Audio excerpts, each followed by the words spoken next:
আসসালামু আলাইকুম প্রিয় দর্শক, অন্য মঞ্চের আলাপচারিতায় আপনাদের সকলকে স্বাগত জানাচ্ছি। আপনারা আজকের টাইটেল এবং ডেসক্রিপশন থেকে দেখতে পাচ্ছেন যে জুলাই বিক্রি করে দিয়ে বণিকেরা অর্থাৎ জুলাই বিক্রেতারা এখন কোথায় পালাচ্ছে। এই পালানোর কথার কারণ হচ্ছে আপনারা জানেন সারা বাংলাদেশে এখন কিন্তু এই জুলাই জঙ্গিরা ব্যাপক বিপদের মধ্যে আছে। মানে এটা এই জুলাই সিডিআই মানে হচ্ছে অনেকেই জিজ্ঞেস করেছেন বোঝেননি। স্বাভাবিক ভদ্র সভ্য মানুষদের এটি বোঝার কথা নয়। আপনাদের বলি, জুলাইয়ের আন্দোলনের সময় শেখ হাসিনাকে উদ্দেশ্য করে বলা হচ্ছিল শেখ হাসিনাকে সিডি, মানে বুঝে নেন এগুলো আসলে আমি শব্দগুলো ব্যবহার করতে পারবো না। বিশেষ করে শেখ ফরিদ ভাই আমার অগ্রজ এবং যারা দেখছেন তাদের মধ্যে অনেকেই, আমি তার বয়স বিবেচনা করে জানতে পারছি না। কিন্তু আমাদের আসলে পারিবারিক যে মর্যাদা রয়েছে, পরিবার পরিজন নিয়ে আমরা আসলে থাকি। এতটা অসভ্য হতে পারিনি যেটা জামাত শিবির রাজাকারদের সন্তান যারা জুলাই জঙ্গি তারা হতে পেরেছে। তো তাদের বিভিন্ন জিনিস দেখানোর চেষ্টা করব। অভিনেত্রী শাওন এই জুলাই সিডিআই বলেছিলেন কারণ যেহেতু সো কল্ড আন্দোলন, জুলাইয়ের আন্দোলনের সময় শেখ হাসিনাকে উদ্দেশ্য করে তাকে শব্দটি ব্যবহার করছেন, সিডিআই বলেছে। এটি জেনজিদের একটি ভাষা। এর মানে মানে এক বিশেষ ক্রিয়া, বুঝে নিয়েন আর কি। তো অভিনেত্রী শাওন, মাহি সহ ৩ জনের বিরুদ্ধে থানায় মামলা হয়েছে। মামলাটি করেছেন এই জুলাই জঙ্গি। তো চলুন সেই মামলাবাজের কথা শুনি, সে কি অভিযোগ করেছে এবং আবার একটু সচেতন করছি তার ভাষা, তার পরিবারের শিক্ষা, জামাত শিবির রাজাকারদের শিক্ষাই এখানে প্রকাশ পাবে। সুতরাং এই ভাষার দায়ভার আমার নয়। এবং আমি বলে রাখি যে এই জুলাই জঙ্গিরা যে আসলে কি, তাদের পরিবার পরিজন, তাদের বেড়ে ওঠা, তাদের সামাজিক শিক্ষা যা কিছু আছে এটা তাদের ভাষায় ফুটে উঠবে করেছিল। সেই জঙ্গি বলছে, জুতা দিয়ে পেটালে ১,০০,০০০ টাকা, রক্ত ঝরালে ২,০০,০০০ টাকা। সালাউদ্দিন আম্বার একজন নারীকে সে পেটানোর কথা বলছে, আর তার আরেক ভাইরা ভাই সে এক বিশেষ সবজি দেখিয়ে তাকে মানে মেহের আফরোজ শাওন তিনি একজন অভিনয় শিল্পী, তিনি একজন সঙ্গীত শিল্পী, তিনি একজন নৃত্যশিল্পী। তার গুণাগুণ, তার তার যে বোধ এবং সার্বিক আমরা তার অবদান স্বীকার করি এবং ধন্যবাদ জানাই। আমাদের এই সূর্য সন্তান অনেকদিন বেঁচে থাকুন, আমাদের আরো আলোকিত করবেন সেই আশা করি। তো আরেকজন বলেছে যে আচ্ছা, এই যে সে ২,০০,০০০-৩,০০,০০০ টাকা দেবে এই বিষয়ে আরেকজন কমেন্ট করেছেন। তিনি একজন আইনজীবী, জান্নাতুল ফেরদৌস প্রিয়া। আ তো আইনজীবী, তিনি এটি করেছেন কিনা আমি ভেরিফাই করতে পারিনি, কিন্তু ফটোকার্ডে পাওয়া যাচ্ছে। দৈনিক আমাদের খবরেই বলা হচ্ছে যে এই ধরনের ফকির অর্থাৎ সালাউদ্দিন আম্বার ২,০০,০০০ টাকা পুরস্কার ঘোষণার সাহস পায়, তার আয়ের উৎস কি? খুবই সত্য কথা। এর আয়ের উৎস কি? এরপরে আমরা দেখি এই যে আসাদুজ্জামান আসাদ নামের একজন সো কল্ড অভিনয় শিল্পী, সে এইভাবে শাওনকে ধর্ষণের কথা বলেছে।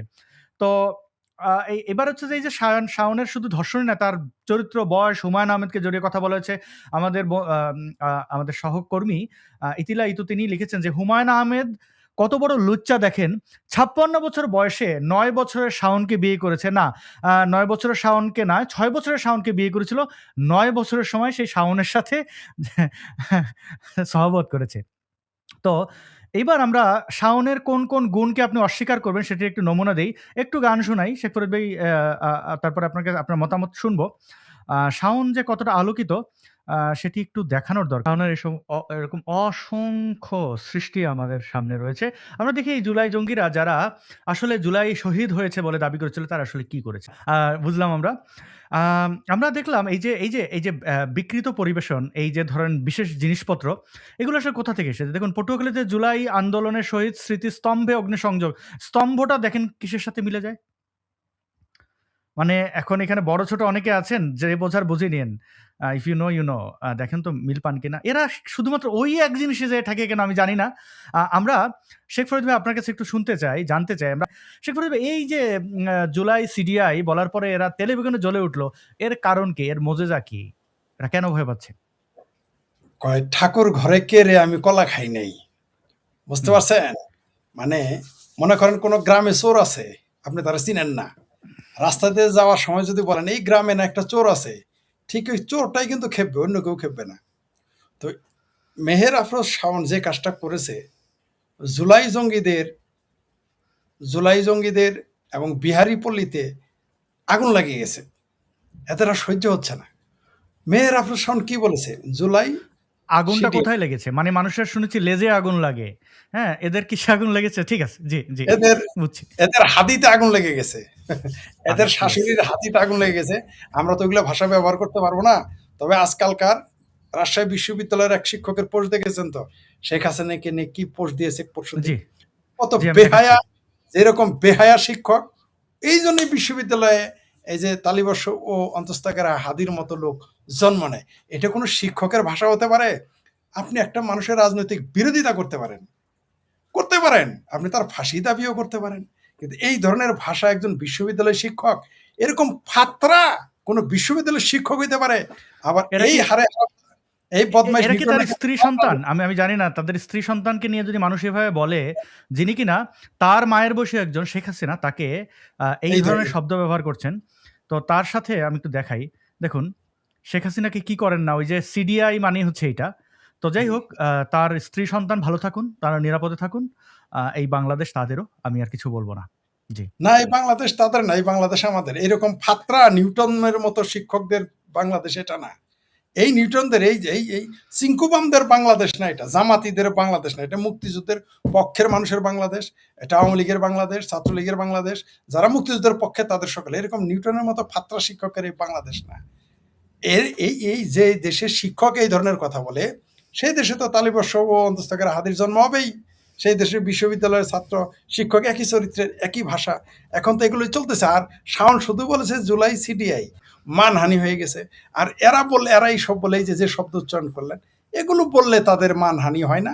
এগুলো সব শ্লীল, এগুলো কোরআনের আয়াত, এগুলো বেদ বাক্য, এগুলো বাইবেলের শব্দ, ঠিক আছে? এগুলো হাদিস, বুঝেন নাই ব্যাপারটা? এগুলো বললে সমস্যা নেই। কিন্তু শাওন শুধু বলেছেন, একেবারে শাওন জায়গা মতো একেবারে হিটটা করেছে। মানে যেমন কুকুর তেমন মুকুর দিয়ে দিয়েছে, যার জন্য এদের মনে করেন এদের আতে ঘা লেগেছে। কারণ এদের ভদ্র ভাষায় বললে তারা মানবে না। এই যে আমি ভদ্র ভাষায় বলতেছি, এতে এদের সমস্যা হয় না। এরা দাঁতকে লিয়ে হাসে যে ফরিদ আসাদ এগুলো তো বলতে পারতেছে না, কিন্তু টেকনিক্যালি শাওন এই কাজটা করে দিয়েছেন, তার জন্য এদের আতে ঘা লেগেছে। আপনি দেখছেন না, একজন আবার কোথাকার কোন অভিনেতা আপনার নাম দেখলাম, তারপরে আবার এই যে নিউটন নামের এক শিক্ষক, আর এই ফাত্রা বানাকে বাম রাজনীতিও করতো। হাদিরা কি বলেছে আমরা দেখেছি। এই ভাষাতে এখন আর কোনো সমস্যা হয় না এই দেশে। মানে এরা, মানে আমি তো বলেছি আপনাদের, এই দেশের সিংকুপাম, মোল্লা, মিলিটারি, এদের যত আপত্তি মুক্তিযুদ্ধের পক্ষের শক্তি ক্ষমতায় থাকলে। আওয়ামী লীগের শত সমালোচনা আছে, কোনো সন্দেহ নেই, তাদের রাজনীতিতে ভুল আছে। তারা ক্ষমতায় যখন ছিল অনেক ভুল ত্রুটি, অনেক বড় বড় ব্লান্ডার করেছে, কোনো সন্দেহ নেই। কিন্তু তারপরও আমরা নিশ্চিত যে আওয়ামী লীগ ক্ষমতায় থাকলে মিনিমাম গণতন্ত্র থাকে, মিনিমাম রাজনীতি থাকে, মিনিমাম আইনের শাসন থাকে, মিনিমাম দেশের অর্থনীতি থাকে। এরা ক্ষমতায় আসার পর কি করেছে দেখেন, পুরো রাজনীতির ভাষাটাই পাল্টে দিয়েছে। এমন শব্দ উচ্চারণ করে যে যেগুলো বলা যাবে না, মানে ঘরে তো দূরের কথা, এগুলো ফেসবুকে বলা যাবে না, কিন্তু তারা বলতেছে। তাদের বলে এটা তাদের জন্য কোরআন, এরা অলরেডি তাদের যদি নতুন কোরআন আসে, সেখানে সুরায় মগি একটা নাম লিখে ওইখানে এই কি হাদি মাদি এগুলো কি কি তালিবর্ষ অন্তস্থাকের এগুলো তারা লিখে ফেলবে, এটা লিখলে সমস্যা নেই। কিন্তু আমরা যদি পান থেকে চুন খসাই, সেটা ধর্ম অবমাননা, সেইটা সেইটা গণতন্ত্রের অবমাননা, সব ধ্বংস হয়ে যায়। এখন কেউ কথা বলতেছে না। তবে এগুলো ভালো না। বাংলাদেশের রাজনীতিতে এই যে শব্দগুলো আনলো, বাংলাদেশের রাজনীতিতে যেভাবে ধ্বংসাত্মক এই মবের জনক ওয়াকার আর ইউনুস, এই ওয়াকার ইউনুস যেভাবে মব সৃষ্টি করে দিল, বাংলাদেশের আর কোনো ভবিষ্যৎ আমি দেখতে পাচ্ছি না আপাতত, নিঃসন্দেহে সত্য। আরো আরো কিছু তিনি, এটা আরো অনেক কিছু বলার আছে এখানে। তারা কি করে নাই, কি বাদ রাখছে করা এরা। মানে আরিফ জগদীপ ভাই তো সব বলেই দিয়েছে, তারপর এক কথাই শেষ, কোন অপরাধটা তারা করা বাদ রেখেছে। গালি দেওয়া থেকে শুরু করে, কবরে আক্রমণ শুরু করে, কবরে আগুন দেওয়া শুরু করে, কবর থেকে লাশ তোলা থেকে শুরু করে, জিন্দা মানুষ পুড়ে দেওয়া থেকে শুরু করে, মুক্তিযুদ্ধের চেতনাকে ধূলিসাৎ করা। এক কোথায় রাখে যে শুরুতে আপনি যে বাটপাড়া একটা ভাবির পোলাকে দেখাইলেন, আমার সে মামলা করতে গেছে জুলাই চেতনার বিরুদ্ধে, তার খুব খারাপ লাগছে, কিন্তু মুক্তিযুদ্ধের চেতনা ধ্বংস করাতে তার সমস্যা হয়নি, কারণ সে তো মুক্তিযুদ্ধকে ধারণ করে না। তিনজনের নামে মামলা দিয়েছে, মাহি, শাওন আর হচ্ছে শান্তা। শান্তা হচ্ছে আমাদের আরেকজন সহকর্মী মোমেন মেহেদির স্ত্রী, তার বিরুদ্ধে মামলা করছে। কারণ কি? কারণ তারা জুলাই স্মৃতিকে ঘৃণা স্তম্ভ। সমস্যা কি? তোমরা এত কিছু ঘৃণা স্তম্ভ বানাইতে পারো, তারা বানালে সমস্যা কি? কারণ এবার তো হাতে ঘালে গেছে। শুধু তাই না, এরা এই মুহূর্তে যদি শুধু এই যে আমার ভাবির পোলাদের মামা ওয়াকারের জলপাই রং যদি মাঠে না থাকতো, তাইলে বুঝতে পারতেন দেশে কি হইতো। এই যে জলপাই রঙই তো এদের আসল পাহারাদার। আমরা তো মনে করতেছি বিএনপি ক্ষমতায় আসছে, জামাত বিরোধী দলে, ভাবির পোলারা 6 জন অনুরোধের আসরের এমপি, তারপর স্বতন্ত্র, এগুলো কিছু না। এগুলো হচ্ছে সবই নাটক। মূলত ক্ষমতার সব কেন্দ্র কাকে কেন্দ্র করে ঘুরে? এই যে ভাবির পোলাদের মামা ওয়াকার, এই যে গাদ্দার ওয়াকার। কারণ মোল্লা আর মিলিটারি কোনোদিনই বাংলাদেশের মুক্তিযুদ্ধের পক্ষে ছিল না, আওয়ামী লীগের পক্ষে ছিল না, এখনো নেই, অদূর ভবিষ্যতেও থাকবে না। এটা বুঝাইতে বুঝাইতে আমরা বুঝে গেলাম, তারা কেউ বুঝলো না। বুঝলে বুঝলো, না বুঝলে এরকম প্রতি 5ই আগস্ট প্রতি বছর ঘটবে। কারণ আমরা তিতা কথা বলি, সত্য কথা বলি, অনেকের কাছে খারাপ লাগতে পারে, কিছু করার নেই। আপনি দেখেন, আজকে শিলং সালাউদ্দিন সাহেব ঘোষণা করেছে আওয়ামী লীগের দিল্লিতে দাফন হয়ে গেছে। কে বলেছে? যিনি নিজে দিল্লি থেকে, যিনি নিজে আসাম থেকে থেকে পরে বাংলাদেশে এসে স্বরাষ্ট্রমন্ত্রী হয়েছে। এগুলো কেন বলতেছে জানেন? এটা একটা থ্রেট। তারপর আপনি জানেন যে বাংলাদেশের কি 4টা ব্রিগেডের নাম দিয়েছে, আবু বক্কর, উমর, ওসমান আলী। আর এক হাস্যকর ব্যাপার, এই আরবের ধর্মান্তরিত পৌত্তলিক তারা, তারা ছিল আগে পৌত্তলিক। বা হিন্দুরা যেমন মূর্তি পূজা করে, ওরা ছিল পেগান মূর্তি, ওদের মূর্তি পূজাটা এরকম দেবতার নাম ছিল না তাদের মতো করে। এরা ছিল হলো তৎকালীন সময়ের মূর্তি পূজারী বা পৌত্তলিক।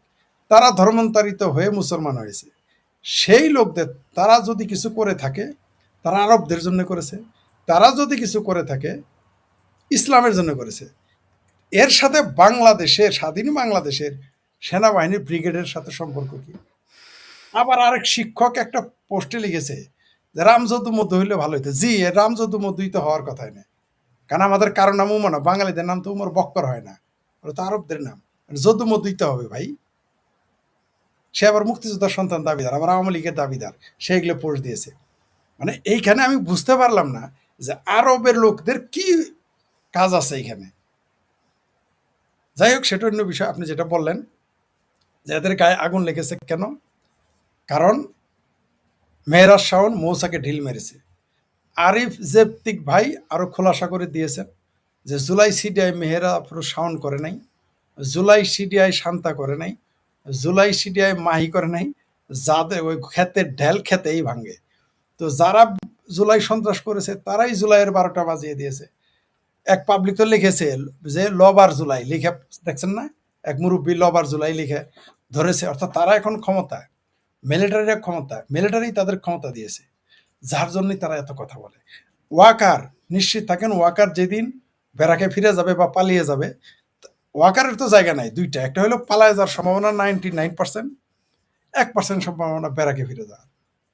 তো যখনই সে ব্যারাকেই যাক আর বিদেশেই যাক, তারপরেই দেখবেন বাংলাদেশের জনগণ এই ভাবির পোলাদের, জুলাই সন্ত্রাসীদের, বিএনপি জামাত এগুলোর উষ্টাইয়া যমুনা নদী পদ্মা নদীতে ফেলাবে না। ঢাকার যে মান্ডা পচা খাল আছে, পৃথিবীর জি। সবচেয়ে গান্দা খাল ঢাকার মান্ডা খাল, ওইখানে নিয়ে চুবাবে। কেউ ঠেকাইতে পারবে না। আওয়ামী লীগও লাগবে না, আপনাকেও লাগবে না, আমাকেও লাগবে না। এটাই কথা। এবার আমরা দেখি বাংলাদেশে আমেরিকার দালাল জামাত ইসলামী, 1971 পাকিস্তানের দালাল, তারা যমুনা টেলিভিশনের লাইভ থেকে স্ক্রিনশটটি নেওয়া। বলা হচ্ছে যে সরাসরি, অর্থাৎ লাইভ, সংসদের দক্ষিণ প্লাজায় যুক্তরাষ্ট্রের 250তম স্বাধীনতা দিবস উদযাপনের অনুষ্ঠানে এই রাজাকারের বাচ্চা রাজাকার। আচ্ছা যাক, এরা তাদের চরিত্রে থাকবে। আমার বক্তব্য যে এই রাজাকারের বাচ্চার একটা আসিফ, সো কল্ড কণ্ঠশিল্পী, জেগে থাকো জুলাই, তারপরে বাংলাদেশের পতাকা, তারপরে বলছে অতি শান্তর্পণে পতিত ফ্যাসিস্ট আসছে না, 3টি ছিদ্র দিয়ে। তাদের শুধু ছিদ্রতে যায় কেন আমি জানি না। যাই হোক, একটা হচ্ছে মিডিয়া, 2 স্পোর্টস এবং 3 কালচার। তো 1 মিডিয়া, 2 মিডিয়া, মানে লেখাপড়াটা একটু যে জানতো। তো আসিফের ভয় পাওয়া এবং তাদের বাচ্চাদের, এবার হচ্ছে যে আমরা এই জুলাই স্ক্যামের একটা, আমাদের বীর মুক্তিযোদ্ধা ফজলুর রহমানের বাড়ির সামনে বলা হয়েছিল, একই কথা তারেক জিয়াকে নিয়েও বলা হয়েছে। আপনি এদের জুলাই জঙ্গিদের মুখের ভাষা নিয়ে কিছু বলবেন? শোনেন, এরা করলে কৃষ্ণলীলা, অন্য করলে ঢং। এরা সারাদিন এগুলো বলবে, আর শাওন শুধু যদি লেখে যে জুলাই সিডিআই, তাতে তাদের আতে ঘা লাগে। এরা সারাদিন এই ধরনের বিশ্রী কথা বলবে, তারেক রহমানকে নিয়েও বলবে, কোনো সমস্যা নেই। তারেক রহমানকে কুলাঙ্গার বললেও এই দেশের সমস্যা হয় না, কিন্তু জুলাই সিডিআই লিখলে সমস্যা। এই দেশে মুক্তিযুদ্ধের স্মৃতি সকল কিছু ধ্বংস করলে সমস্যা নাই, ৭২-এর সংবিধান ফেলে দিলে সমস্যা নাই, বঙ্গবন্ধুকে গালি দিলে সমস্যা নাই, জয় বাংলা স্লোগান দিলে, জেলে দিলে সমস্যা নাই, এই দেশে আওয়ামী লীগ নিষিদ্ধ করলে সমস্যা নেই। এই দেশের যত সমস্যা এই জুলাই নিয়ে। এরা জুলাইকে প্রতিষ্ঠিত করতে চায় মুক্তিযুদ্ধের বিপরীতে, অত নালে আদেশের না। বাংলাদেশের মানুষের কাছে যেটা আপনি বললেন, এদের মুখোশ উন্মোচিত। শুধুমাত্র বললাম তাই, ওয়াকারকে, এই যে ভাবির পোলাদের মামা, ওয়াকার সরে যাওয়ার পরেই হাউ মেনি পেডিতে হাউ মেনি রাইস না, হাউ মেনি পেডিতে হাউ মেনি গম হয়ে যাবে। এবার আপনি দেখতে পারবেন বাংলাদেশের এই রাজাকার, আল বদর, আল শামস আর সিংকুবামেরা কল্পনাই করতে পারতেছে না এদের কপালে কি শনি অপেক্ষা করতেছে। আর আপনি বিশ্বাস করেন আসাদুর, আমি আওয়ামী লীগ নিয়ে চিন্তা করা বাদ দিয়েছি। কারণ কি? কারণ তাদের সাঁতারের উপরে তো পানি নাই, তারা তো সাঁতরেই পার হইতে হবে তাদের নদী। 10 ফিটও পানি, 20 ফিটও পানি, 100 ফিটও পানি, 1000 ফুটও পানি, তাদেরকে সাঁতরেই পার হতে হবে আওয়ামী লীগের। আওয়ামী লীগের যা হওয়ার তা হয়ে গেছে, হয়ে যাচ্ছে।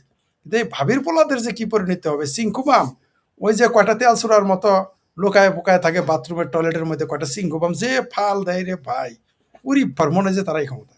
কিছু সিংকুবাম রাজাকার আলবদরদের কি পরিণতি হবে এটা ভাবলে আমার গা শিউরে ওঠে। কারণ আপনি আসাদ নূর কি পারবেন? আমরা হয়তো নিন্দা জানাইতে পারবো, যে এই ঘটনা নিন্দা জানাই। আপনি কি পারবেন বা আমি কি পারবো যে ছেলেটার মাকে পিটিয়ে মেরে ফেলেছে ছাত্রলীগ করার জন্য, সেই ছেলেটা যেদিন ফিরে আসবে, সে বিদ্রোহ ঘোষণা করবে, আপনি তাকে কি দিয়ে বোঝাবেন ভাই? কি সান্ত্বনা দেবেন? তার মাকে মেরে ফেলেছে, একটা অপরাধ, তার কি অপরাধ? সে ছাত্রলীগ করে। যদি ছাত্রলীগ করার তার কোনো অপরাধ থেকে থাকে, সেটা আদালত দেখবে, তার মাকে মেরে ফেলেছে। আওয়ামী লীগ করার জন্য একজনের স্ত্রীকে 1 বছর যাবৎ ছাত্র দলের নেতা ধর্ষণ করে চলছে। মুক্তিযুদ্ধের পক্ষের শক্তি হওয়ার কারণে যার বাপের কবরে আগুন লাগাইছে, আপনি একটা মানুষকে পিটিয়েছেন, সে কিন্তু আপনাকে ক্ষমা করতেই পারে তাকে বুঝাইলে। কিন্তু আপনি তার বাবার কবরে আগুন দিয়েছেন, তার মাকে পিটিয়েছেন, তার সন্তানকে কিছু করেছেন, সে কি আপনাকে ক্ষমা করবে? বা আপনি কি তাকে গিয়ে বলতে পারবেন তুমি কিছু কইরো না? এই যে মানুষটিকে, যে 3 জনকে, আমি ওই দিন থাকতে পারি নাই আপনার ওইখানে, যেদিন তুরাগ নদী নিয়ে আপনি একটা অনুষ্ঠান করলেন, যে 3 জন সন্তানকে মেরে ফেলেছে, আপাতত 3 জনের লাশ পেয়েছে, আরগুলো তো স্বীকার করে নাই, বলেছে তারা জেলে আছে, জেলে থাকলে তো দেখাবে চেহারা, তাও কিন্তু দেখায় নাই। তো সেই যে 3 জনকে হত্যা করেছে, ওর মায়ের পেটের ভাই আপনাকে ছাড়বে? আপনাকে একটা উদাহরণ দেই। আমি তখন কলেজে পড়ি, এক ছেলেকে আমি পিটিয়েছিলাম, ঠিক আছে, আমার নিজের এলাকার কাছাকাছি। তো তখন আমার পাশে একটা 4-5 বছরের বা 5-6 বছর একটা ছেলে ছিল। তো 5-6 বছরের ছেলে 10 বছর পরে ওর চেহারা আমি চিনবো? আমি তো চিনবো না, কিন্তু ও কিন্তু আমাকে চিনে রাখছে। আমরা কয়েক বন্ধু তাদের এলাকায় কোনো কারণে যাচ্ছিলাম, আমরা জানতাম না তার বাড়ি কই, যাকে পিটিয়েছি। আমরা যখন ওইদিকে যাচ্ছিলাম, ভাইরে ভাই, 4-5 জন ছেলে এসে আমাদের মানে সাপ মারা মার, এমন এই মারে কেন এইভাবে? তখন আমরা বুঝে ফেলছি যে এটা পুরানো কোনো খায়েশ মিটাইতেছে। আমরা তখন চালাকি করলাম, চুপ হয়ে গেলাম, মানে একেবারে ভদ্র সেজে গেলাম। লোকজন এসে আমাদের ফিরায়, এই এরকম ভদ্রলোক এদের মারতেছ, বুঝেন? যখন আমি কলেজে পড়ি, পরে 10 বছর, মানে আমি তখন পরিণত মানুষ, তখন একটা 15-16 বছর ছেলে আমাদের কয়েকজনকে সাপ মারার মতো পিটাইতেছে ঝাপের লাঠি দিয়ে। কারণটা কি? ওই যে সে ছেলে কিন্তু মনে রাখছে, ও শুধু কি বলতেছে জানেন? এগোরে খায় ফেলামু। কে? আমার ভাইরে 10 বছর আগে মারছিল। ওর ভাইরও আমি চিনি না, 10 বছর চিনি না, কি হইলাম না। ওর ভাই এসে কিন্তু আমাদের ফিরাইছে। ওর ভাই যদি ওই দিন না থাকতো, আমরা কেউ সুস্থ শরীরে ফিরে আসতে পারতাম না। ওর ভাই ক্ষমা করে দিল, কিন্তু ও কি ক্ষমা করেছে? আমাদের করেনি, কারণ তখন তার সময় ছিল। এখন যা যা করতেছে, এগুলো 10 গুণ না, 20 গুণ না, 50, 100 গুণ রিটার্ন যাবে। তখন হয়তো আমরা নিন্দা জানাবো, যে এই ঘটনার নিন্দা জানাই, এর চেয়ে বেশি কিছু বলতে পারবো না।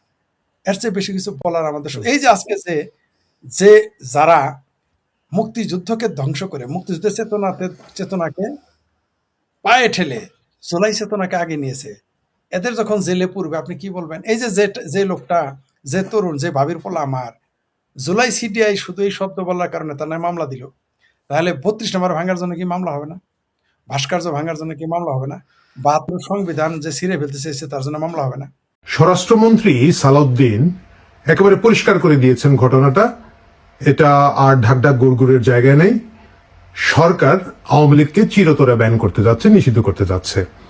আমরা দেখলাম চীনমৈত্রী সম্মেলন কেন্দ্রে বিএনপির যে জুলাই পন্থীরা আছেন তাদের একটা অনুষ্ঠানে, যেখানে প্রধানমন্ত্রী তারেক রহমান উপস্থিত ছিলেন, সেখানে আমাদের স্বরাষ্ট্রমন্ত্রী, যাকে অনেকেই অনেকটা ভারপ্রাপ্ত প্রধানমন্ত্রী হিসেবে মনে করে থাকেন, তিনি খুব পরিষ্কার করে বলেছেন। এবং কি বলেছেন? তাহলে এটা পরিষ্কার যে আওয়ামী লীগকে এখন আর রাজনীতি করতে দেওয়া হবে না। মানে এতদিন পর্যন্ত আওয়ামী লীগকে যেভাবে রাখা হয়েছে সেটা হচ্ছে কার্যক্রম নিষিদ্ধ দল, মানে দল বৈধ কিন্তু কার্যক্রম করতে পারবে না। মানে আমরা দেখেছি যখন 5 আগস্টের পরে ডক্টর ইউনূস সরকার বাংলাদেশের শত শত সাংবাদিকের ব্যাংক অ্যাকাউন্ট ফ্রিজ করেছিলেন। অ্যাকাউন্ট আপনার, টাকার মালিক আপনি, কিন্তু এটাকে অনেক উদ্ভট এবং অবাস্তব ভাবে বলা হয়েছিল এবং আপনার টাকা আপনি ব্যাংক থেকে তুলতে পারবেন না। দীর্ঘদিন ফ্রিজ ছিল, অনেকেরই খুলেছে, আমি জানি না সকলের খুলেছে কিনা না। আমার নিজের এত টাকা পয়সা নাই, সুতরাং আমার এইসব টেনশন নাই।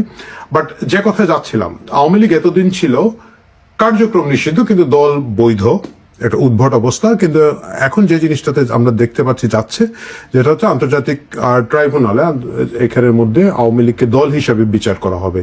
এই অপশনটা ছিল, এই অপশনটা আইনটা সংশোধন করা হয়েছিল যাতে করে যুদ্ধাপরাধী সংগঠন হিসাবে জামাতেকে এবং অন্যান্য যুদ্ধাপরাধী যে রাজনৈতিক দল এবং সংগঠনগুলো ছিল তাদেরকে বিচার করা যায়।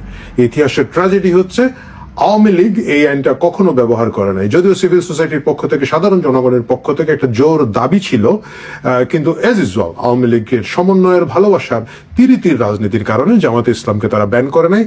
বরং তারা একেবারে আগস্ট মাসে এসে জুলাইয়ের চূড়ান্ত মুহূর্তে জামাত ইসলামকে ব্যান করে একটা হাস্যকর পরিস্থিতি তৈরি করেছিল। সে কথায় না যাই আমরা মূল কথায় চলে আসি।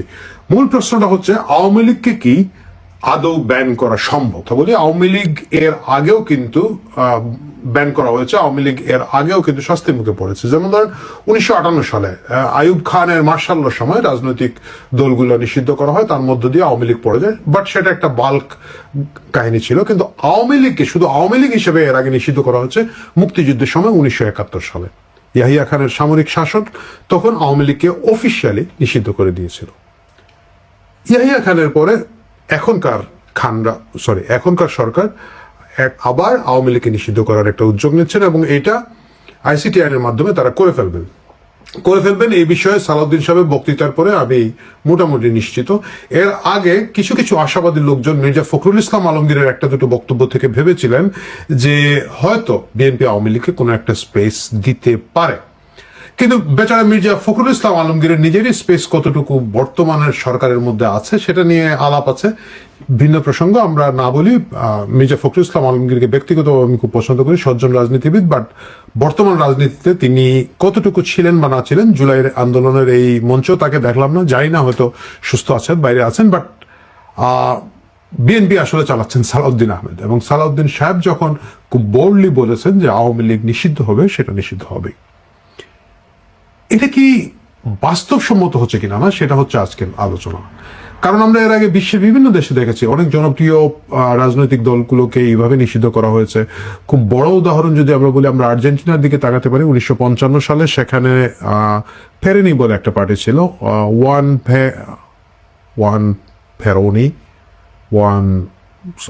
ফেরোনি বলা যেত বোধহয় ওনার নাম, আমি একটু যদি দেখে নেই বা না দেখলেও বলতে পারি, যেটা হচ্ছে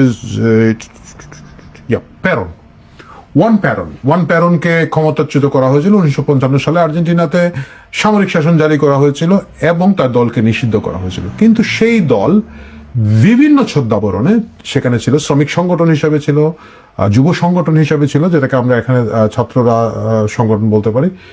এই ধরনের প্রেক্ষাপটের মাধ্যমে দলটা টিকে ছিল এবং পরবর্তীতে তারা আবার নির্বাচনের মাধ্যমে ক্ষমতায় এসেছে। 17 বছর লেগেছে। আপনি যদি বিএনপির কথাই ধরেন, বাংলাদেশে বলেন, তারা তো নিষিদ্ধ ছিল না, বাট 17 বছর তারা কি করতে পেরেছে? ঘটনাচক্রে জুলাইয়ের আন্দোলনের ফলভোগী তারা, কিন্তু যদি জুলাইয়ের যে কোটা আন্দোলনের মাধ্যমে ভিন্নভাবে যদি আন্দোলন না হতো, বিএনপির নেতৃত্বে যদি আন্দোলন হতো, বিশ্বাস করেন আমি জানি, আপনি জানেন এবং বিএনপি নেতারাও জানেন, মানে আজকে জুলাইয়ের ওই অনুষ্ঠানের মধ্যে তারাও বলেছেন আমরা লুকিয়েছিলাম, আমরা লোক পাঠিয়েছি, পরিচিত মুখ যায় নাই। ছাত্রদল নেতারা পর্যন্ত বলেছেন যে ছাত্রদলের নেতারা যারা সম্মুখ সারি, যাদের মুখ খুব পরিচিত, তারা চেষ্টা করেছেন যাতে ক্যামেরার সামনে না পড়েন। মানে তারা নিজেরাই জানতেন যে জনগণের মধ্যে তাদের বিশ্বাসযোগ্যতা, বিশ্বস্ততার জায়গাটা খুব একটা ছিল না। কিন্তু বিএনপি এক ধরনের ব্যান থাকার পরেও কিন্তু এখানে এসেছে সালাউদ্দিন সাহেব বলেছেন আওয়ামী লীগের দাফন হয়ে গিয়েছে দিল্লিতে, একই অবস্থা কিন্তু বিএনপির দাফন হয়ে গিয়েছিল লন্ডনে, বা যদি বলেন শিলংয়ের কথা না বলি, কিন্তু লন্ডনে দীর্ঘদিন তারেক রহমান ছিলেন, কোনো একটা বড় পলিটিক্যাল ইম্প্যাক্ট তিনি বাংলাদেশে তার নেতাকর্মীর বাইরে তৈরি করতে পারেন নাই। এই বাস্তবতাটা আমি জানি বিএনপির বন্ধুরা এখন ফেসবুকে কমেন্টের বক্সে আমাকে গালি দেবেন, বাট ভাই সকলে মিলেই আমরা যদি খুব নিরপেক্ষভাবে বিচার করি তাহলে এটা বাস্তব। আসুন আওয়ামী লীগের কথা বলি। আওয়ামী লীগ নিষিদ্ধ করবেন, কিন্তু আওয়ামী লীগের সমর্থকদের কি হবে? আমাদের কাছে একটা জিনিস মনে রাখতে হবে, একটা দ্বন্দ্ব, একটা কনফ্লিক্টের মাধ্যমে রাজনীতি এগিয়ে যায়, একটা পক্ষ থাকে, একটা বিপক্ষ থাকে। বাংলাদেশে এখন পক্ষ হচ্ছে বিএনপি এবং জামাত ইসলাম। আপনি যেভাবেই দেখেন বিএনপি এবং জামাত ইসলাম একই রাজনীতি সাবস্ক্রাইব করে। ঠিক যে কারণে ধরেন জাতীয় পার্টি টিকতে পারলো না, কারণ জাতীয় পার্টি বিএনপি একই জিনিস, দুটোই একই প্রক্রিয়ার মধ্য দিয়ে জন্ম হয়েছে, এবং যেটা বড় সেটা ছোটটাকে দুর্বল করবে, মেরে ফেলবে। সুতরাং সেখানে জাতীয় পার্টি টিকতে পারেনি। কিন্তু বিএনপি এবং জামাত দুটো মিলে একটা শক্তি হিসেবে আছে এবং তাদের ভোট কনভার্টেবল। সুতরাং যদি জামাতকে তখন নিষিদ্ধ করে দেওয়া হতো, জামাতের 6% ভোট ছিল, 6 to 7% ভোট সেটা বিএনপিতে চলে আসতো, কারণ এইটা একটা সেগমেন্টের ভোট। একইভাবে আওয়ামী লীগের যে ভোটটা আছে, যেটা হচ্ছে ধরেন মুক্তিযুদ্ধের ভোট, তাদের যে থিওরিটিক্যাল জায়গাগুলো আছে, যে তাত্ত্বিক জায়গাগুলো আছে, সেটার একটা হচ্ছে যে তারা মুক্তিযুদ্ধের পক্ষে শক্তি, দ্বিতীয়টি হচ্ছে ধরেন তারা ধর্মনিরপেক্ষতা আছে, বাঙালিয়ানার মধ্যে আছে, নারী স্বাধীনতা আছে, নারী বিশ্বাসের মধ্যে আছে। এবং এই জায়গাগুলো যদি না একটা বিকল্প রাজনীতি তৈরি হয়, এরা যাবে কোথায়? মনে রাখতে হবে আওয়ামী লীগের সমর্থন একেবারে কম করে ধরলে 25%, বেশি ধরলে 40%, 40%। 25 থেকে 40 ভাগের মধ্যে এদের সমর্থন আছে। এটা বংশ পরম্পরা, এদের একটা লিগেসি আছে। মানে একটা কথাই আছে যে আওয়ামী লীগ হওয়া যায় না, আওয়ামী লীগ হয়ে জন্মাতে হয়। মানে আওয়ামী লীগের বিরোধী পক্ষ এদেরকে বলেন একটা কাল্ট, কেউ কেউ বলেন ধর্ম। আমি যদি সৈয়দ আশরাফের সেই কথাটা স্মরণ করি, সৈয়দ আশরাফ বলেছিলেন আওয়ামী লীগ একটা অনুভূতির নাম। যারা আওয়ামী লীগের সমর্থক তাদের মধ্যে এটা কিন্তু একটা অনুভূতি। আপনি দেখবেন যারা আওয়ামী লীগ বিরোধী শক্তি এখন রাজনীতিতে আছেন, তারা বারবার বলেন আওয়ামী লীগের একটা মিনিমাম তৃণমূলের সদস্য পর্যন্ত জুলাই আগস্ট নিয়ে কোনো দুঃখ প্রকাশ করে নাই, অনুতাপ করে নাই। This is Awami League. আওয়ামী লীগের থট প্রসেস তাদের একেবারে টপ টু বটম একই ধরনের, এবং এই ধরনের একটা দল সংগঠন যারা আইয়ুব খানের সময় টিকে গেছে, ইয়াহিয়া খানের সময় টিকে গেছে, এখন এসে তাদেরকে যদি আপনি বিকল্প রাজনীতিতে এই সমর্থকদের জায়গা না দিতে পারেন, এবং সেটা আসলে বিএনপির পক্ষে সম্ভব না। অনেকেই নাক চেপে বিএনপিকে ভোট দিয়েছিলেন বলে আমরা শুনেছি। তারা আশা করেছিলেন যে ওকে, জামাতের চেয়ে বেটার, সেটা আমিও মানি, এবং তারা আশা করেছিলেন যে বিএনপি একটা লিবারেল দল হিসাবে, একটা প্রগ্রেসিভ দল হিসাবে তা আবার একটা ইমার্জ করবে।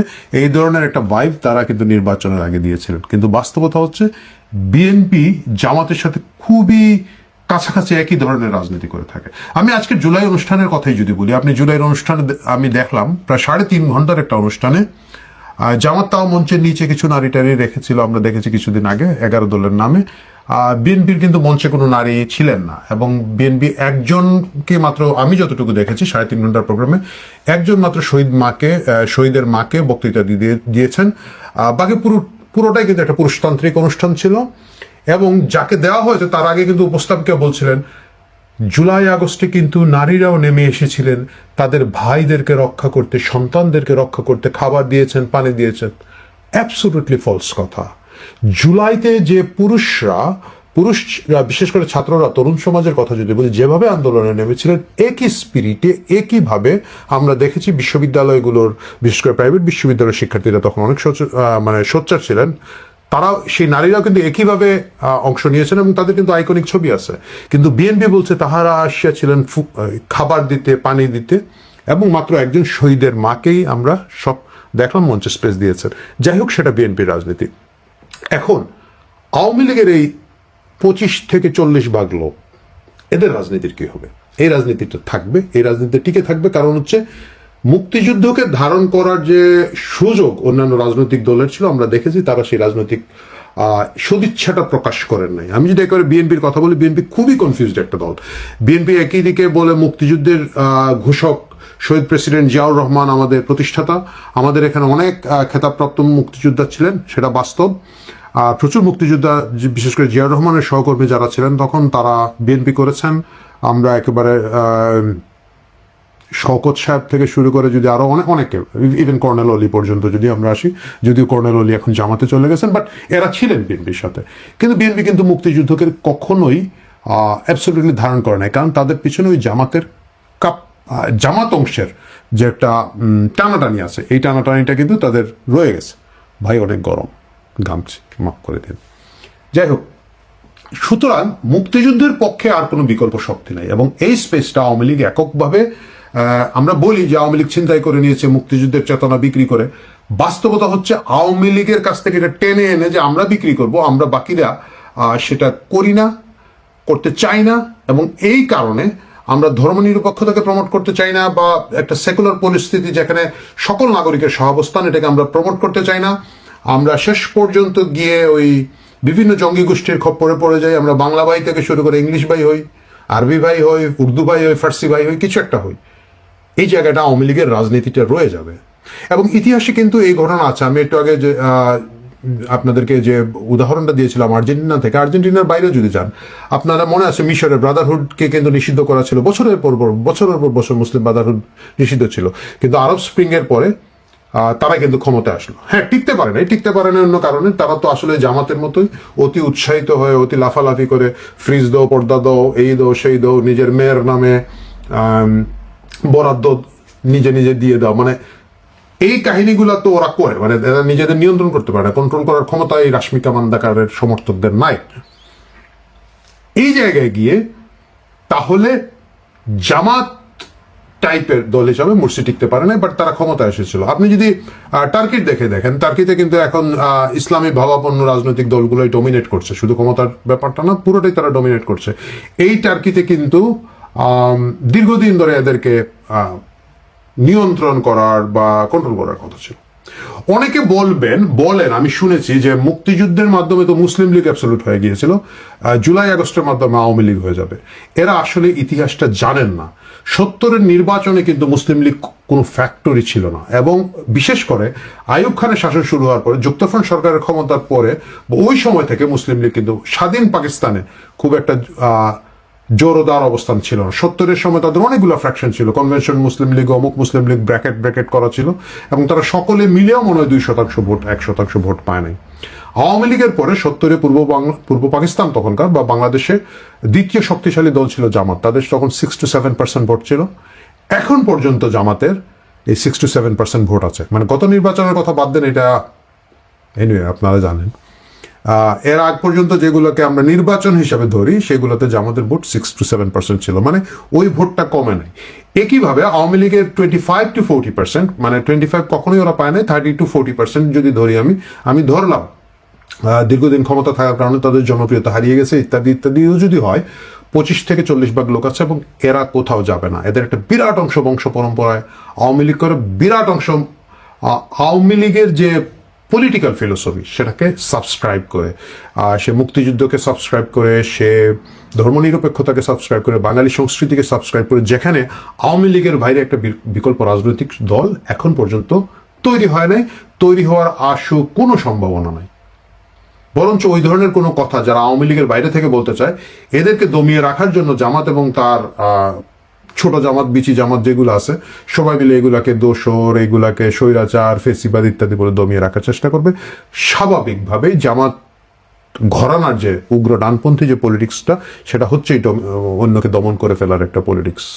তাহলে 25 থেকে 40% লোককে যদি আপনি রাজনৈতিক স্পেস না দেন, এইটার যে একটা প্রতিক্রিয়া হবে, ইমিডিয়েট হবে না। এটা সালাউদ্দিন সাহেব এবং আমি দুজনেই একমত হব, খুশির ব্যাপার, কিন্তু এটা একটা বিরাট প্রতিক্রিয়া হবে।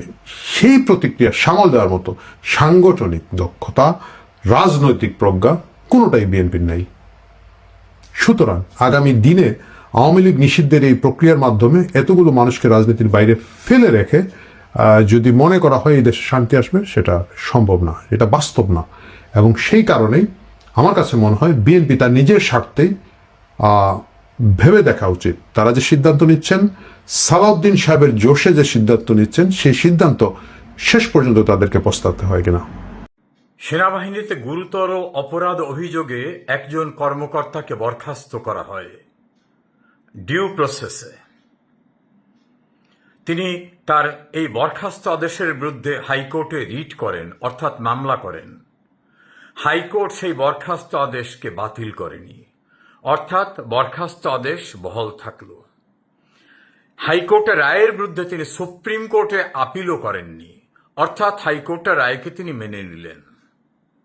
সরকার পরিবর্তনের পরে রাতারাতি সেই কর্মকর্তার বরখাস্ত আদেশ পাল্টে ফেলানো হলো। বরখাস্তের পরিবর্তে তাকে অবসরের আদেশ দেওয়া হলো, আর্থিক এবং অপরাপর সকল সুযোগ সুবিধা সহ। তার পরবর্তীতে তাকে ব্রিগেডিয়ার জেনারেল থেকে মেজর জেনারেল, মেজর জেনারেল থেকে লেফটেন্যান্ট জেনারেল পদোন্নতি দেওয়া হলো ভূতাপেক্ষ কার্যকারিতা দিয়ে, এবং বেতন ভাতা সহ সকল মর্যাদা। শুধু তাই নয়, বেতন ভাতা, পদ, পদবি অনুসারে মর্যাদার বাইরে গিয়েও 1 কোটি টাকা তাকে অতিরিক্ত দেওয়া হবে। শুধু কি তাই, স্বায়ত্তশাসিত বা সরকারি অন্যান্য প্রতিষ্ঠানে তাদের চাকরিও দিতে হবে। পার্থক্য শুধু সরকার পরিবর্তন। আওয়ামী লীগ সরকার আমলে এই কর্মকর্তাকে গুরুতর অভিযোগে বাধ্যতামূলক সিদ্ধান্তের পরিবর্তে চাকরিচ্যুত করা হয়। তিনি পূর্ব পাকিস্তান পুনরুদ্ধার কমিটির নেতা, আদালতের রায়ে দণ্ডিত যুদ্ধ অপরাধী গোলাম আজমের পুত্র ব্রিগেডিয়ার আজমি। শুধু কি তার ক্ষেত্রে জঙ্গি সম্পৃক্ততা সহ অসংখ্য অভিযোগে যাদের চাকরিচ্যুত করা হয়েছিল, এমন 150 জনকে চাকরিচ্যুতির আদেশ বদলে তাদের সসম্মানে ভূতাপেক্ষ কার্যকারিতা দিয়ে অবসর দেওয়া হয়েছে, পদোন্নতি, আর্থিক সুবিধা, এককালীন সুবিধা এবং সরকারি স্বায়ত্তশাসিত প্রতিষ্ঠানে নতুন করে চাকরি দিতে হবে, এভাবেই গেজেট প্রকাশ করা হয়েছে 1 জুলাই। পার্থক্য শুধু মুক্তিযুদ্ধের নেতৃত্বদানকারী আওয়ামী লীগ সরকার আমলে এরা চাকরিচ্যুত হয়েছিল গুরুতর অভিযোগে। শেখ হাসিনাকে সরিয়ে ক্ষমতা দখল করার পরে জামাতের পৃষ্ঠপোষকতায় থাকা, জামাতের সকল কার্যক্রমে সম্পৃক্ত থাকা ইউনূস সরকার আর তার ধারাবাহিকতায় বিএনপি সরকার, এবং সকল সিদ্ধান্তের চাবিকাঠি নাড়লেন কে? সেনাপ্রধান জেনারেল ওয়াকারুজ্জামান। তিনি কে? শেখ হাসিনা সরকার কর্তৃক নিয়োগপ্রাপ্ত সেনাপ্রধান। এটাই বাংলাদেশ, এটাই মুক্তিযুদ্ধের চেতনার বাংলাদেশের বর্তমান পরিস্থিতি। আমাদের 2 গালে জুতা মেরে তারেক রহমান বলে দিলেন যে তোমরা যতই সমর্থন করো, আমি কিন্তু আমার অন্তরের প্রেম, আমার রাজনৈতিক বৃদ্ধি বিকাশ, আমার চিন্তা ভাবনা, সেগুলো প্রকাশ থেকে আমি বিরত থাকবো না। মুখে বিরত আছে কিন্তু কাজে বিরত নাই। তার একটা বহিঃপ্রকাশ আমরা দেখলাম আমান আজমিকে সম্মানিত করার চেষ্টা করার মধ্য দিয়ে। এর সাথে আর 2 জন, 150-এর মধ্যে অনেক আছে, আমি তো সবগুলোকে চিনিও না, বাট প্রত্যেকটা যে চরমপন্থী জঙ্গি, এতে কোনো সন্দেহ নাই। আসলে বাংলাদেশের সামনে না একটা ভয়াবহ বিপদ অপেক্ষা করছে। এই বিপদটা নিয়ে আসছে বিএনপি, এই বিপদের সবচেয়ে বড় ভিকটিম হবে বিএনপি, কিন্তু সাথে সাথে বাংলাদেশের 16 কোটি 18 কোটি মানুষ কিন্তু এই বিপদের সম্মুখে পড়বে, এবং এখান থেকে উদ্ধার করার জন্য শেখ হাসিনা ছাড়া, আওয়ামী লীগ ছাড়া আর কেউ কিন্তু অবশিষ্ট নাই। প্রধানমন্ত্রী তারেক রহমান স্বাধীনতা বিরোধী জঙ্গি চরমপন্থী 150 জন সামরিক কর্মকর্তাকে ভূতাপেক্ষ প্রমোশন দিলেন। এর মধ্যে আছে আমান আজমি, গোলাম আজমের ছেলে, আছে বিখ্যাত হাসিন নামে এক উন্মাদ চরমপন্থী, আরো আছে আব্দুল হক, কর্নেল আব্দুল হক নামে এক ব্যক্তি, যাকে আমরা চিনি 24-এর জঙ্গি উত্থানের পর যে নানানভাবে ব্যাখ্যা করেছে ওয়াকার প্রধানমন্ত্রী শেখ হাসিনার আত্মীয় হয়েও কি সাফল্যের এবং চাতুর্যের সাথে প্রধানমন্ত্রী শেখ হাসিনার সাথে বিশ্বাসঘাতকতা করেছে। তারেক রহমান এই পদোন্নতির মাধ্যমে কি প্রমাণ করলেন সেটা নিয়ে আমার এই বক্তৃতা। তিনি প্রমাণ করলেন যে বিএনপিকে আমরা যতই বলি কোনোভাবেই তারা মুক্তিযুদ্ধপন্থী হতে পারছে না। দ্বিতীয় হলো বিএনপি কিন্তু ভারত এবং আমেরিকা দুটো দেশকেই মোটামুটি বৃদ্ধাঙ্গুলি দেখাচ্ছে। আসুন আলোচনাটা করি কিভাবে। দেখুন, আমাদের সবচেয়ে বড় দুর্ভাগ্য কি, আমরা যারা বাংলাদেশের মানুষের একটা সহাবস্থান চাই, বিএনপি আওয়ামী লীগ, তাদেরকে বিএনপি নামক দলটাকে আমাদের কিন্তু পৃষ্ঠপোষকতা দিতে হয়, সমর্থন করতে হয়, তাদের পক্ষে কথা বলতে হয়। অথচ আমাদেরকে কিভাবে অসম্মান করে বিএনপি দেখেন। জিয়াউর রহমান গোলাম আজমকে বাংলাদেশে নিয়ে এসে বাংলাদেশে জামাতের আমির করে তাকে দিয়ে রাজনীতি শুরু করিয়েছিল। জিয়াউর রহমান আরো প্রসিদ্ধ অনেক স্বাধীনতা বিরোধীকে রাজনীতিতে তো পুনর্বাসনই শুধু না, যেমন শাহ আজিজকে প্রধানমন্ত্রী বানিয়েছিল, সবুর খানকে পুনর্বাসিত করেছিল। নানান স্বাধীনতা বিরোধী দলগুলোকে জিয়াউর রহমান বাংলাদেশে রাজনীতি করার সুযোগ করে দেয় এবং তাদেরকে দিয়ে মেজরিটি তাদেরকে দিয়ে উনি ওনার বিএনপি দলটাকে ভর্তি করে। পরবর্তীতে এখন দেখা যাচ্ছে যে তার ছেলে তারেক রহমান গোলাম আজমের ছেলেটাকে ব্রিগেডিয়ার, তাকে এখন লেফটেন্যান্ট জেনারেল বানিয়েছে বা লেফটেন্যান্ট জেনারেল বানিয়েছে, আরো অনেক টাকা পয়সা দিয়েছে, এগুলো আপনারা জানেন। আমরা চরমভাবে কিন্তু অপমানিত হলাম তারেক রহমান দ্বারা। আমরা বলতে আমি সহ যারা তারেক রহমানের দল বাংলাদেশে টিকে থাকুক, তাদের আমরা যারা ভালো চাই। গোলাম আজমের ছেলেকে তো আমরা সবাই চিনি। এই ছেলে যখন আওয়ামী লীগ সরকার ক্ষমতায় ছিল, গোলাম আজমকে যখন জেলে নেওয়া হয় তখন সে অনেক ভদ্র কথা বলেছিল এবং তাকে দেখে যে কোনো চরমপন্থী, চতুর চরমপন্থীকে আপনারা এই অবস্থায় দেখবেন, এমনকি জামাতকেও দেখবেন, প্রতিকূল পরিবেশে ওরা অত্যন্ত ভদ্র ব্যবহার জানে, মানুষের মন কাটতে পারে, সেরকম ব্যবহার করত। কিন্তু 2024-এর জঙ্গি উত্থানের পর এই চরমপন্থীকে কোথাও ধরে রাখা হয়েছিল, আর্মি ধরে রেখেছিল বলা হচ্ছে, এবং সেখানে তাকে 5 স্টার হোটেলে যে ধরনের সুযোগ সুবিধা দেওয়া হয় সেই ধরনের সুযোগ সুবিধা রাখা হয়েছিল। এটা কিন্তু আমার কথা নয়, এটার কথা হলো আমেরিকায় পালিয়ে থাকা এক চরমপন্থী সেনাবাহিনীর যিনি যেই লোক মুস্তাফিজ, কর্নেল মুস্তাফিজ, যে আবার খালেদা জিয়াকে তার বাড়ি থেকে উৎখাত করেছিল শেখ হাসিনা সরকারের সময়, সেই জঙ্গি বলে দিয়েছে যে এই গোলাম আজমের ছেলে 5 স্টার হোটেলের মতো সুযোগ সুবিধা নিয়ে ছিল যে তার বন্দিত্বের সময়। পরবর্তীতে সে একটা নতুন গামছা দেখিয়ে বলেছিল যে এই গামছাতে সে সবকিছু করত। গোলাম আজমের ছেলের ভিন্ন চেহারা দেখা গেল 2024-এর জঙ্গি উত্থানের পর, যখন সে বের হয়ে আসলো এবং সে যেটা প্রকাশ করেছে যে ওয়াকার ছিল তার ছাত্র এবং ওয়াকার বারবার তার কাছে ধর্ণা দিয়েছে নানান সময়ে ওয়াকারে টিকে থাকা সেনাবাহিনীকে কিভাবে চালাবে এগুলো পরামর্শের জন্য। প্রতিটা জিনিস বিশ্বাসযোগ্য। গোলাম আজমের ছেলে কিন্তু অন রেকর্ড আমার কাছে মনে হয় নাই তার শরীরের ভাষায় বা মুখের ভাষায় কোনো মিথ্যা কথা বলেছে। গোলাম আজমের ছেলের কথা অনুযায়ী ওয়াকার কিন্তু আজকের জঙ্গি নয়, সে কিন্তু সেই গোলাম আজমের ছেলের যদি ছাত্র হয়, ছাত্র কখন হয়? ছাত্র হয় ট্রেনিং এর সময়। এই ওয়াকার ট্রেনিং এর সময় থেকে কিন্তু এই গোলাম আজমের ছেলের অনুগত। আমাদের অত্যন্ত দুঃখের বিষয় যে আওয়ামী লীগ নামক আমাদের একমাত্র আশা ভরসার দলটা কোনোভাবেই এই জিনিসগুলোকে তারা গুরুত্ব দেয় না, যে গোলাম আজমের অনুগত গোলাম আজমের ছেলের ছাত্রকে তারা বাংলাদেশের সেনাবাহিনী প্রধান করে ফেলে। যা হোক, এই দুঃখের কথা আর কাকে বলা যাবে। কিন্তু মুক্তিযুদ্ধের পক্ষে তো আমরা ভিন্নভাবে দেখব। সেটা হলো যে বিএনপি তো মুখে প্রচার করে, হ্যাঁ, এখন কিন্তু জামাতের বিরুদ্ধে কথা বলে। আমরা ইয়েকে দেখলাম, তারেক রহমানের দলের এক ভাইস প্রেসিডেন্ট দুদু সাহেবকে দেখলাম টেলিভিশনে চিৎকার করছে পাকিস্তানি এবং রাজাকার বলে আরেকটা সামরিক বাহিনীর অফিসারকে টক শোতে, এবং বিভিন্নভাবে তারা তারেক রহমানের যিনি স্বাস্থ্যমন্ত্রী আছেন তিনিও চিৎকার করে সংসদে রাজাকারদের দেখিয়ে দিচ্ছেন। এগুলো আমাদের ভালো লাগে, আমরা প্রশংসা করি। কিন্তু দেখেন তাদের অবস্থাটা কি দাঁড়িয়েছে, মুখে মধু অন্তরে বিষ। গোলাম আজমের ছেলেকেই কিন্তু, গোলাম আজমের ছেলে তো আসলে এমনি অলরেডি কিন্তু বাংলাদেশের রাজনৈতিক স্টার, যারা 2024-এ বাংলাদেশ দখল করেছে। আমার মনে হয় যে সে তো প্রেসিডেন্টের সমান মান মর্যাদা ভোগ করছিল, তাকে লেফটেন্যান্ট জেনারেল বানিয়ে আর কি দিল এমনটা বিএনপি? আমার মনে হয় না এমন কিছু দিয়েছে, কারণ গোলাম আজমের ছেলে নিজেকে এতটাই স্বপদে, মানে তার মহিমা নিজেই এতটা প্রতিষ্ঠিত করেছে একেবারে সযোগ্যতায়। গোলাম আজম তো অত্যন্ত যোগ্য একটা মানুষ। আপনারা যারা গোলাম আজমের বক্তৃতা বিবৃতি তার ইসলাম প্রচার শুনবেন, গোলাম আজম বাংলাদেশের শত্রু 1 নম্বর রাজাকার যেমন, তেমনি গোলাম আজমের যোগ্যতা সেটাকে কেউ অস্বীকার করতে পারবে না।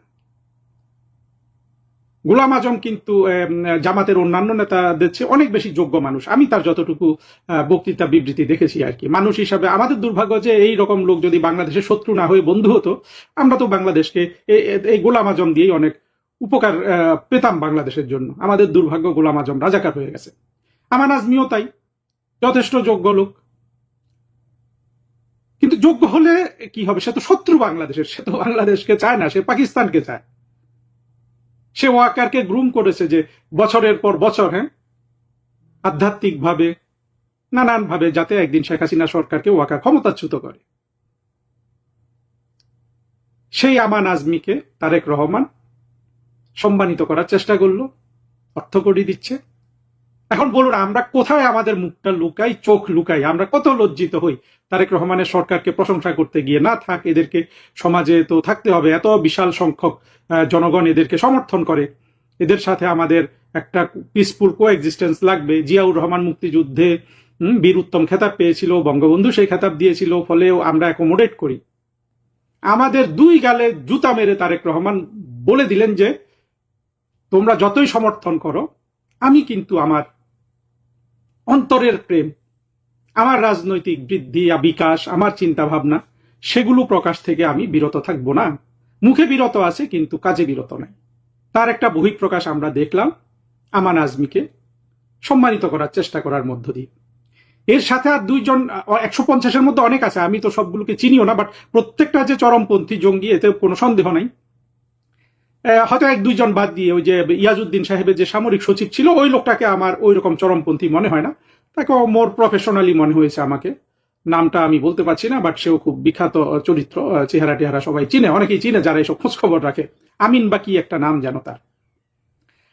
হাসিন বিখ্যাত হয়েছে ইদানিং একেবারে টক শো করে, লন্ডনের একটা মেয়ে টক শো করে, হাসিনা বেগমের অনুষ্ঠানে গিয়ে হাসিনা বেগম ভালো অনুষ্ঠান উপস্থাপনা করে, প্রশংসা করি।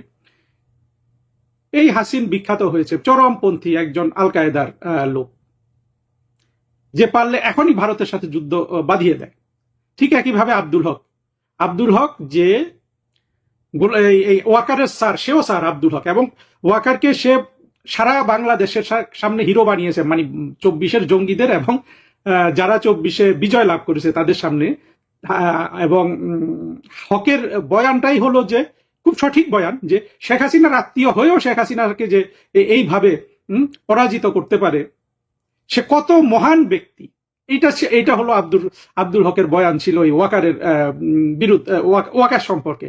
এবং সেটা আমরাও বলি যে ওয়াকার কত জঘন্য ব্যক্তি, যে শেখ হাসিনার নুন খেয়ে এইভাবে শেখ হাসিনার সাথে বেইমানি করা। সেই আব্দুল হককে পুরস্কৃত করেছে। এই আব্দুল হকও কিন্তু ভারতের সাথে পারলে এখনই যুদ্ধ বাঁধিয়ে দেয়। দেখুন, 24-এর জঙ্গি উত্থান এবং পরে আমি সুস্পষ্টভাবে বলেছি যে ভারতের যে বিজেপি দলটি, যারা ভারতের এখন রাজনৈতিক ক্ষমতায় অধিষ্ঠিত, তারা অতি বেশি উষ্ণতা, সম্পর্কের হাত বাড়ানো, এগুলা করেছিল তারেক রহমানের প্রতি। ভারতের মতো একটা দেশে, সেই দেশের একটা রাজনৈতিক দল বিজেপি, যারা বহু বছর ক্ষমতায় অধিষ্ঠিত আছে, তারা কিন্তু 2001 সালেও বিএনপিকে সমর্থন করেছিল এবং অনেক ধরনের সহযোগিতা, যেগুলো প্রকাশ্যে বলা যায় না, যাতে বিএনপি ক্ষমতায় আসতে পারে। আসার পর বিএনপি কিন্তু এই বিজেপির গায়ে চপেটাঘাত করেছে। কিভাবে?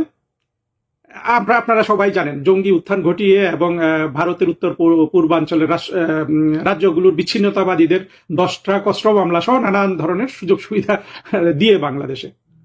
বিজেপি কিন্তু সেখান থেকে শিক্ষা গ্রহণ করে নাই। তারা আবার সোৎসাহে 2024-এ জঙ্গি উত্থানকালে তারা নীরব ছিল, অনেকে অনেক কথা বলে, আমি সেদিকে যাচ্ছি না। যেটা আমরা প্রকাশ্যে দেখেছি যে তারেক রহমানের প্রতি এমন উষ্ণতার হাত বাড়িয়ে দিয়েছিল যে মনে হলো যে তারা একটা বিজয় লাভ করেছে এখানে বাংলাদেশে। তারেক রহমান ক্ষমতায় এসে নরেন্দ্র মোদী সাহেবের সেই পত্র সপরিবারে তার দেশ ভ্রমণ করার, কিংবা আরো যা যা তারা আতিশয্য করেছে, এবং এটা দৃষ্টিকটুভাবে, সেইখানে তারেক রহমান তাদেরকে আবার দ্বিতীয়বার কিন্তু একেবারে কি বলবো, কথা মানে ভালো কথা মন্দ কথা কিছুই বললাম না। তারেক রহমান প্রথম নরেন্দ্র মোদী দাওয়াত দিলেন, উনি চলে গেলেন চীনে। পরবর্তীতে যারা ভারতকে দ্বিখণ্ডিত ত্রিখণ্ডিত করতে চায়, সেভেন সিস্টার্স নিয়ে নিতে চায়, যেই কোনোভাবে ভারতকে উস্কানি দিচ্ছে দিন রাত যে আসো যুদ্ধ করো, দেখো আমরা মুসলমানরা কত সাহসী, তোমাদের ঠিকানা বদলে যাবে। হাসিন কয়দিন আগেও বলেছে যে ভারতের মানচিত্র আমরা বদলে ফেলবো, সীমানা বদলে ফেলবো। এদেরকে কিন্তু তারেক রহমান প্রমোশন দিচ্ছেন এবং কোনো ধরনের রাগ ঢাক নাই তারেক রহমানের পক্ষ থেকে। উনি মুখে কিছু বলছেন না, কিন্তু কর্মে দেখিয়ে দিচ্ছেন। আবার একইভাবে দেখেন মার্কিন যুক্তরাষ্ট্র 2024-এর জঙ্গিদের সাথে মিলে বাংলাদেশের গণতান্ত্রিকভাবে নির্বাচিত, গণতান্ত্রিকভাবে বললে অনেকে রাগ করবেন, কিন্তু আসলে শেখ হাসিনা সরকার, শেখ হাসিনা দল বাংলাদেশে একমাত্র গণতান্ত্রিক দল। তিনি যে নির্বাচন করেছেন সেখানে অবশ্যই কৌশল ছিল, কিন্তু তিনি তো কাউকে মানা করেন নাই যে তোমরা এই নির্বাচনে এসো না। 24-এর জঙ্গি উত্থানের পর ইউনুস কি করলো? ইউনুস তো আমাদেরকে নির্বাচনে যেতেই দেয় নাই। সেই রকম একটা সরকারকে মার্কিন যুক্তরাষ্ট্র উৎখাত করেছে। গণতান্ত্রিক এই জন্য বলা যে মার্কিন যুক্তরাষ্ট্র বলে যে তারা গণতন্ত্রের পক্ষে এই কাজ করেছে, করে তারেক রহমানকে ক্ষমতায় এনেছে, অনেক কিছু করেছে। কিন্তু দেখেন মার্কিন যুক্তরাষ্ট্রের গায়ে যারা একমাত্র আঘাত করতে পেরেছিল, একেবারে মার্কিন যুক্তরাষ্ট্রের মান মর্যাদা ভুলিয়ে দিতে পেরেছিল, সেই 2001 সালের সেপ্টেম্বর মাসের 11 তারিখ 3টা বিমান হামলা করে 2টা টুইন টাওয়ারে বিধ্বস্ত করে, টুইন টাওয়ার, নিউ ইয়র্কের টুইন টাওয়ার নামে 2টা বিল্ডিংকে ভেঙে দিয়ে, সেই আল কায়েদার এই যে সদস্য আব্দুল হক, সদস্য আমি জানি না কাগজে কলমে, বাট আল কায়েদা যা চায়, আব্দুল হক, হাসিন, গোলাম আজমের ছেলে, এরা তাই চায়। তাদেরকে তারেক রহমান এখন পুরস্কৃত করছে। আপনাদের ধারণা মার্কিন যুক্তরাষ্ট্রের সরকার, দূতাবাস, ভারতের সরকার, দূতাবাস এগুলো লক্ষ্য করছে না? নিশ্চিতভাবে করছে।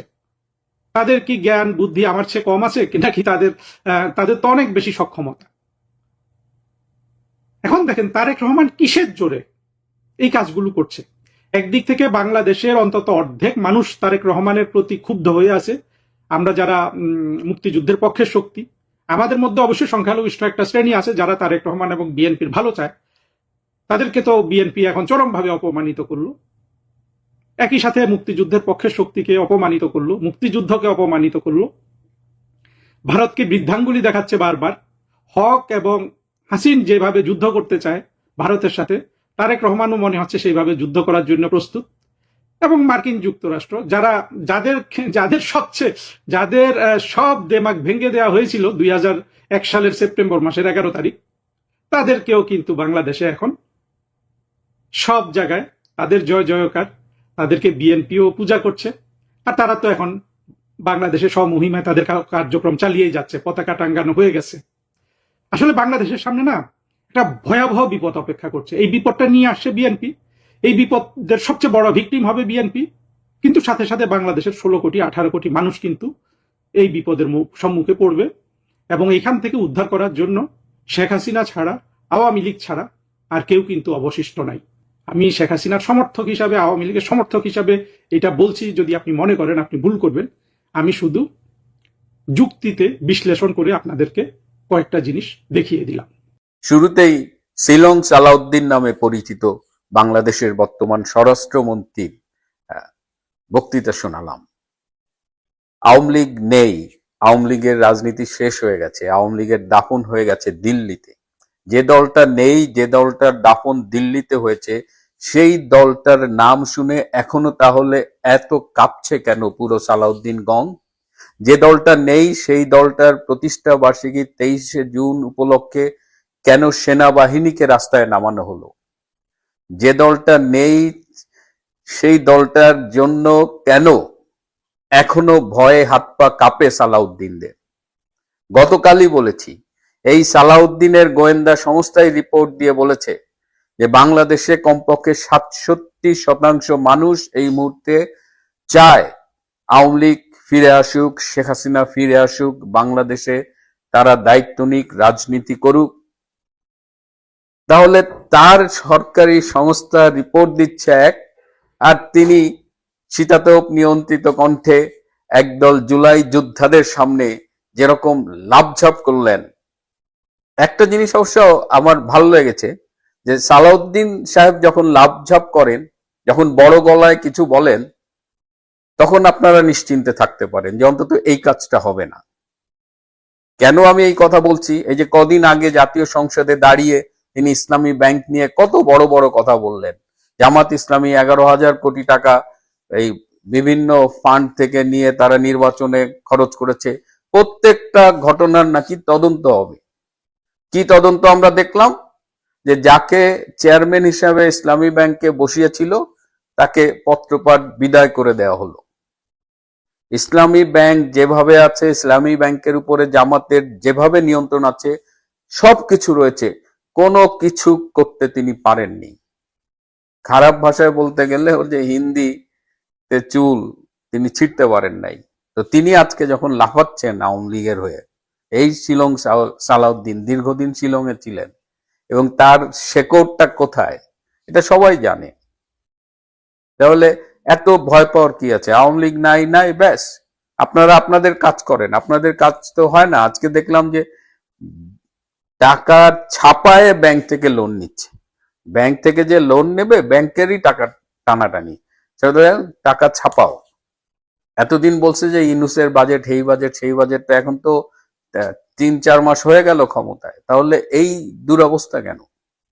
তবে আজকে আরো কিছু ভালো হয়েছে। ছাত্র দলের সভাপতি, তার কাছে কৃতজ্ঞতা জানাই যে একেবারে স্বীকার করেছে যে সন্ত্রাসের কি পর্যায়ে ছাত্র দল বা তার দল, তাদের দল জড়িত ছিল। এটাও একটু আমরা শুনে রাখি। জুলাই, মানে জুলাই তো এখন একটা মানে কলঙ্কের মাস আর কি। এটা তো জঙ্গি অভ্যুত্থানের মাস, এবং কি রকমের অপপ্রচার চালিয়েছিল এবং ঢাকা বিশ্ববিদ্যালয়ের কে মারা গেছে সেটা দিয়েই নাকি আন্দোলনে একেবারে স্পার্ক হয়েছিল। এখন তো দেখা যাচ্ছে যে কবরের আযাব সহ্য করতে না পেরে এইসব জুলাই যোদ্ধারা সবাই ফিরে আসছে। এরকমই কয়েকজন জুলাই যোদ্ধার স্বীকারোক্তিটা একটু, মানে এই জুলাই মাসে এমন লেজে গবরে অবস্থা পাকিয়েছে যে আমাদের একজন অভিনেত্রী মেহের আফরোজ শাওন, তিনি একটি স্ট্যাটাস দিয়েছেন, একটা ফেসবুকের একটা নির্দোষ স্ট্যাটাস। সেখানে জুলাই সিডিআই বলতেই এই জুলাইয়ের পাগল ছাগলদের, জঙ্গিদের মাথায় আগুন লেগে গেছে। সারা দেশে তাদের আর কোনো কাজ নাই।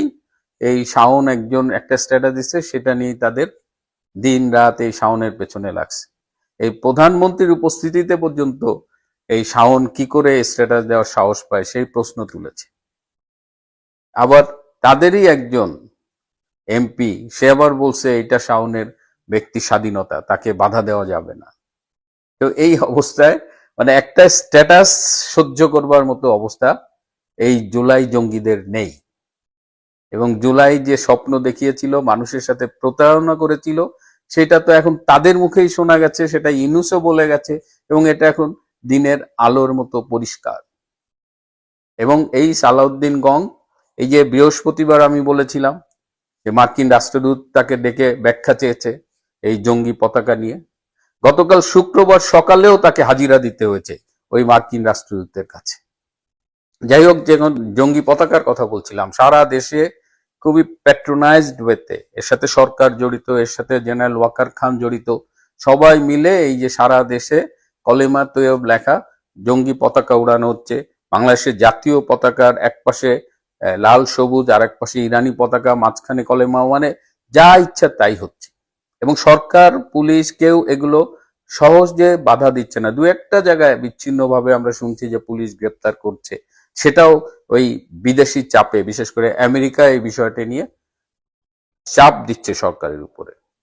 তাহলে এখন এই অবস্থায় কি হবে? সাধারণ মানুষ কিন্তু ভীষণ ক্ষুব্ধ।